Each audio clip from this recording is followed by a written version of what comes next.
All right, now to an update here. Hartford's mayor delivering his annual State of the City address with a focus on gun violence and education. But his speech was interrupted by community members in the audience. Your reporter Anna Stansfield live outside the City Hall this morning to explain what happened there.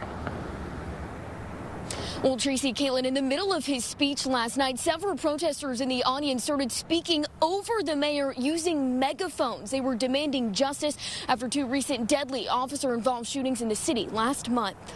Mayor Arunan, what are you doing right now to support the family of Everard Walker, the family of Stevie Jones?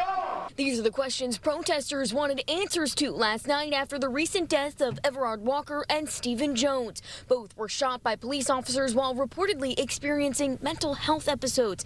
The mayor addressed these deaths during his speech, saying the shootings are being investigated by the Inspector General's office first, and then the city will be able to step in. He also explained that to him, public safety is more than just fighting crime, saying priorities of his moving forward include focusing on prevention, education, and mental health care in the city. But family members of the victims say they don't agree with the way the city is addressing their loved ones' deaths. And the fact that he was killed during a mental health crisis after having a mental breakdown after my sister passed away from cancer. And to further address some of these concerns, the mayor says he's planning on hosting a town hall Friday night. He wants to hear more from the community about the concerns they have and what they want to see changing in the future. I'm your reporter in Hartford, Anna Stansfield, Channel 3 Eyewitness News.